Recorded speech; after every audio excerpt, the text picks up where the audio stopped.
അതിന് അച്ചാരം വാങ്ങിയിറങ്ങിയ ബ്രിട്ടീഷ് ഉൽപ്പന്ന സൃഷ്ടിയുടെ ഒരു വകഭേദമാണ് ഇന്ത്യൻ ജമാഅത്തെ ഇസ്ലാമി. എന്തുകൊണ്ട് കേട്ടോളൂ, ഈ ഗ്രന്ഥത്തിൽ ബഹുമാനപ്പെട്ട റസൂലുള്ളാഹി തങ്ങളുടെ മദീനയെ സംബന്ധിച്ച് എഴുതിയിട്ട് പറയുന്നു. മദീനയിൽ ഞാൻ ചൊല്ലും കേട്ടോളൂ, പ്രവാചകന്റെ കബറിന് പ്രത്യക്ഷത്തിൽ ഒരു പ്രത്യേകതയും ഇല്ല. ഇത് മദീനത്ത് പോയ കണ്ണുവട്ടന്മാർ പോലും നമ്മേക്കില്ല. ഒരൊറ്റ പ്രാവശ്യമായി ആളുകൾക്കറിയില്ലേ മദീനയിൽ റസൂലുള്ളാഹിയുടെ മക്കബറയ്ക്ക് പ്രത്യേകതയുണ്ട്.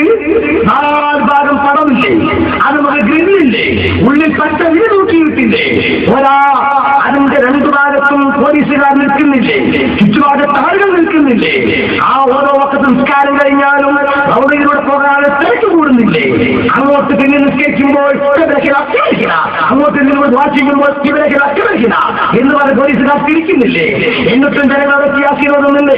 സുബ്ഹാനല്ലാഹ്, അവിടെ എല്ലാം ലൈറ്റ് എഴുതി വെച്ചിരിക്കുന്നത് 3 വോൾസുകളില്ലേ, 3 ഫാറൂഖ് സലാം പറയാൻ, സിദ്ദീഖ് സലാം പറയാൻ, റസൂലുള്ളാഹി സലാം പറയാൻ, ആർക്ക് നോക്കിയാലും കാണാവുന്ന രീതിയിൽ ആ മദീനയിൽ റസൂലുള്ളാഹി തങ്ങൾ വിശ്രമിക്കുന്ന ആ മക്കബറയുടെ മുകളിൽ പച്ച കുബ്ബയില്ലേ, എല്ലാവർക്കും അറിയത്.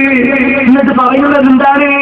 പറയുന്നത് സുബ്ഹാനല്ലാഹ്, റസൂലുള്ളാഹിയുടെ ഖബറിന് പ്രത്യക്ഷത്തിൽ ഒരു പ്രത്യേകതയില്ല.